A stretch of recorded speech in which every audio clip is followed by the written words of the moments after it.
Hello everyone. In A Journey for Hope, we learnt about how the children decided to make some changes to their own lives to help save the planet. I found another story that I'd like you to listen to.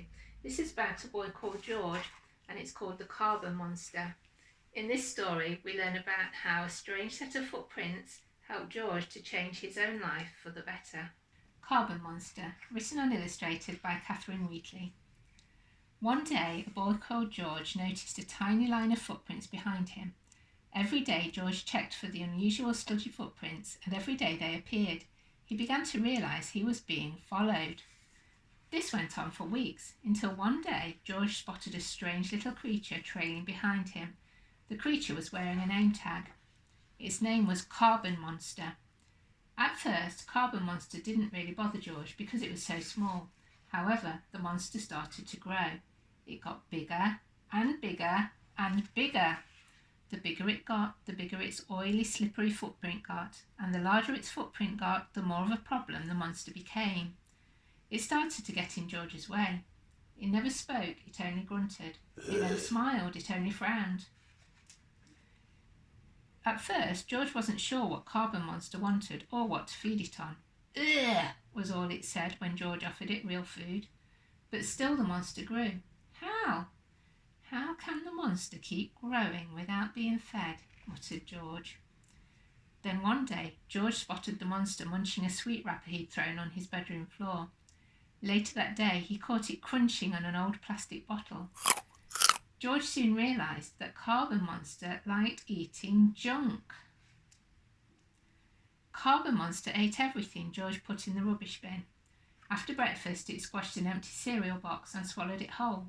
After school, it rummaged in George's sandwich box and ate the scrunched up ball of shiny tinfoil and the slippery banana skin. After dinner, it crunched and munched all the packaging and even ate an empty tin can. It wasn't really fussy. Carbon Monster didn't waste anything. It ate all the rubbish up. It even liked wasted electricity. Every time George left the light on or the television on standby, it slumped on the floor and made a terrible slurping sound until George switched them off. As each day went by, the monster got bigger and bigger until one day it could no longer fit through George's bedroom door. It had even started to smell, and sometimes it would breathe out a horrible grey smoke. George tried telling the monster to go away, but it just ignored him. It was too busy picking its jagged teeth to notice George. "How selfish," groaned George. "You're nothing more than a dirty, horrible monster, full of waste," shouted George as loud as he could. Carbon Monster took no notice. It only burped, which made George feel sick. What am I going to do? George had a big problem. He didn't want a huge, growing monster following him around. George thought about the monster all week. As each day went by, Carbon Monster just kept on growing. Finally, on Saturday, George was so fed up, he decided to sneak around the house trying to avoid Carbon Monster and his horrible smell. He darted into the bathroom and quickly switched the light off. Then he rushed downstairs to switch the television off before Carbon Monster appeared to slurp up the wasted energy. After dinner, George sorted the recycling. He put a glass jar, a metal tin can and a plastic bottle in the right recycling bins just in case the smelly burping monster with horrible oily footprints appeared to gobble things up. On Sunday, George spent all day making sure he didn't leave any waste lying around. He tried really hard not to use things that had any packaging, just so he didn't see the gigantic Carbon Monster. He ripped his empty cereal box up and popped it in the compost bin with the vegetable peelings and garden waste. He put his empty yoghurt pot in the recycling bin with all the plastic and reused an empty plastic bottle as a drink container. He switched the lights off in every room of the house and even turned off a dripping tap. At the end of the day, George crept up to bed quietly, feeling very pleased that he'd not seen Carbon Monster. He tiptoed into his room and peeped out of the window to see if he could spot Carbon Monster in the garden, but there was no sign of it anywhere.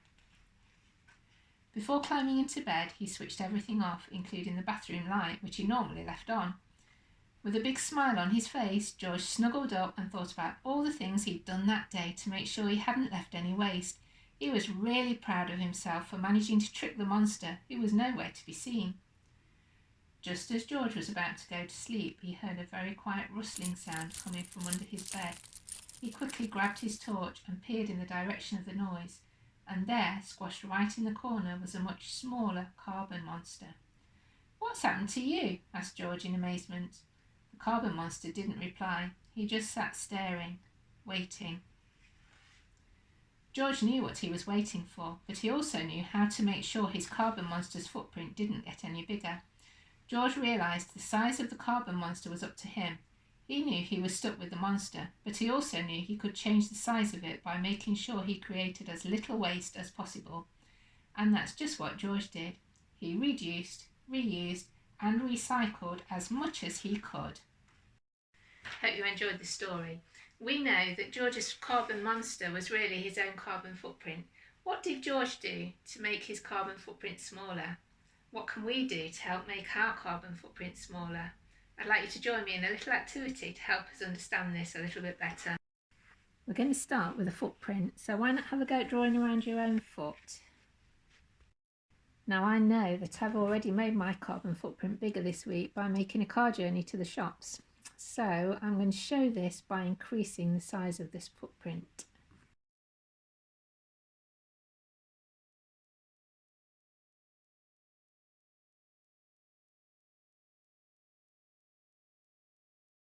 When I returned from the shops, I decided to take a bath.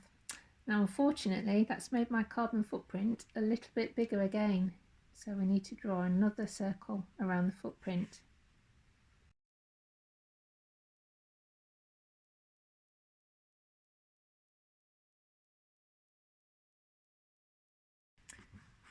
What other things have increased my carbon footprint this week? I've spent a lot of time on my computer and may have accidentally left lights on when I've left a room, and I know that some of my shopping came in plastic packaging. Sadly, these all have to be added to my footprint. How many things can you think of that have increased your carbon footprint this week? Draw them around yours now.